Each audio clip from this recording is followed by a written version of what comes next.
Ce samedi, la patinoire Polaris a été inaugurée à Saint-le-Noble en présence entre autres de la star du patinage Philippe Candeloro. Ce dernier souligne l'importance d'un tel équipement qui répond à un vrai manque sur le territoire. Demain, on va manquer de patinoires parce qu'en fait, on a beaucoup de demandes.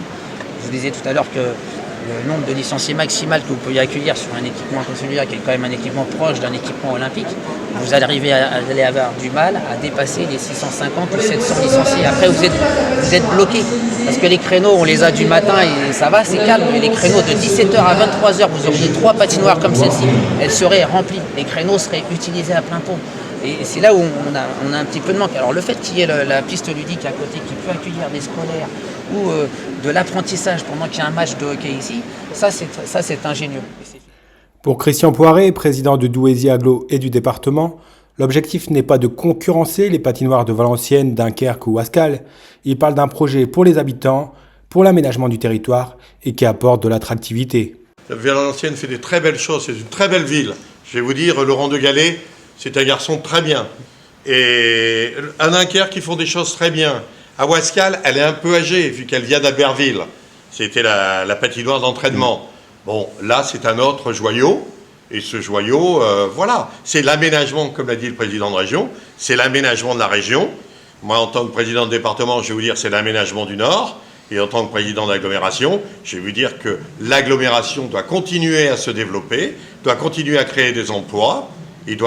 On ne vient pas dans le Douaisis par hasard. Les charges d'exploitation sont inférieures à celles de Sourcéane. Elles ont été négociées avec Vermarine. Ça coûte même moins cher qu'un musée. De mémoire, on doit être entre 400 et 500 000 euros par an au niveau de la participation de Douaisis Agglo. Moi, 400 000, 500 000 euros par an pour permettre à plus de 100 000 personnes de prendre du plaisir et de faire de l'attractivité du territoire. Christian Poiret a profité de cette inauguration pour répondre aux critiques, notamment des écolos, concernant un tel projet en période de crise énergétique. Il y avait des écologistes, et puis il y en a qui sont devenus presque écologistes, et qui se sont dit, une patinoire, ça ne se fait pas. Alors moi, je suis pour l'écologie. Vous savez, il y a 40 hectares de parcs dans cet éco-quartier. J'ai des centaines, des milliers d'arbres. Okay, j'en ai encore rajouté devant Sourcéane, volontairement, une opération à 500 000 euros. C'est ça, la véritable écologie. C'est pas l'écologie punitive. Moi, les petits, les grands, ils ont le droit d'aller patiner. Ils ont le droit de prendre du plaisir. Quand ils prennent leur voiture pour aller à Valenciennes, pour aller à Lille, pour aller à Dunkerque, croyez que c'est écologique? Nous, toute la glace est faite à partir de l'eau de pluie. Panneaux photovoltaïques, on est en autoconsommation à l'intérieur. On ne remet rien dans le réseau. Et au niveau de la chaleur, compte tenu qu'on crée du chaud, on envoie du chaud à 43 degrés dans la piscine. C'est des économies de 60 à 70 000 euros par an, rien que sur l'énergie.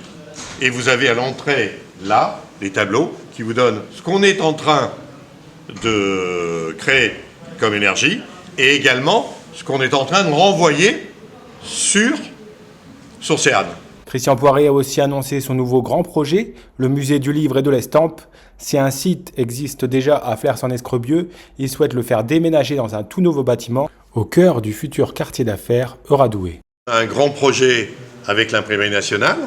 Ce grand projet est important, c'est un projet à 30 millions d'euros pour faire de la lecture publique sur 2500 mètres carrés.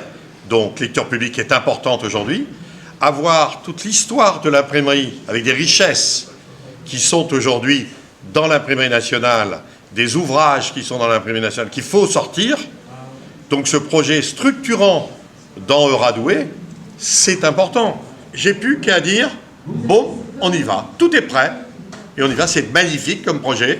Aujourd'hui, j'ai des financeurs qui ont répondu OK, comme la région, comme le département. Sur l'État est en train d'étudier, mais compte tenu de la qualité du projet, je pense qu'on va y arriver. Puis vous savez que quand j'ai quelque chose dans la tête, j'ai vraiment envie de l'obtenir.